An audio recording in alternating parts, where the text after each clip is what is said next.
Γεια σας παιδιά! Σε αυτό το βίντεο θα μάθουμε τα μέσα μεταφοράς και τα οχήματα. Πάμε να τα δούμε παρέα! Το αυτοκίνητο.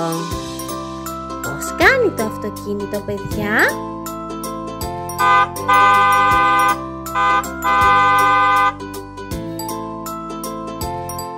Το αεροπλάνο πετάει ψηλά στον ουρανό.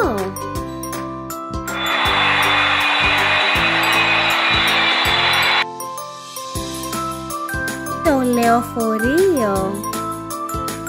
Το λεωφορείο κάνει πολλές στάσεις για τους επιβάτες μέσα στην πόλη.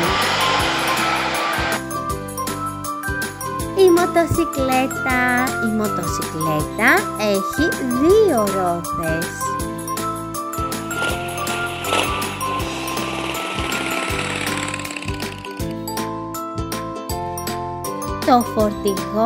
Το φορτηγό μεταφέρει διάφορα αντικείμενα.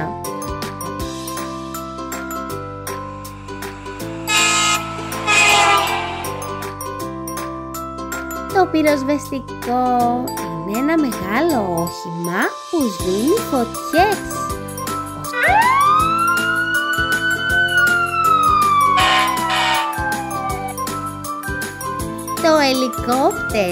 Το ελικόπτερο έχει έλικα που γυρίζει γύρω-γύρω.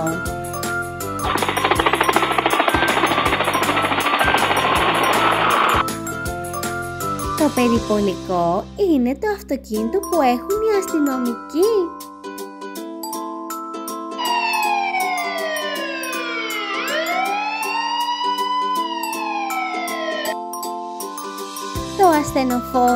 Το ασθενοφόρο μεταφέρει τους άρρωστους στο νοσοκομείο.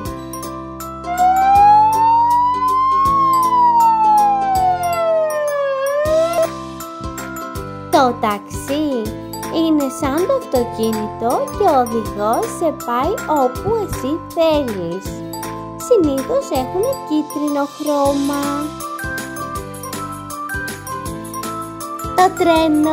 Το τρένο κινείται πάνω στις γραμμές του τρένου.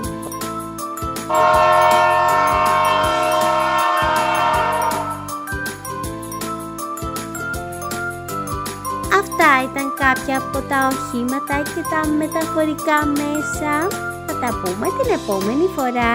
Γεια σας!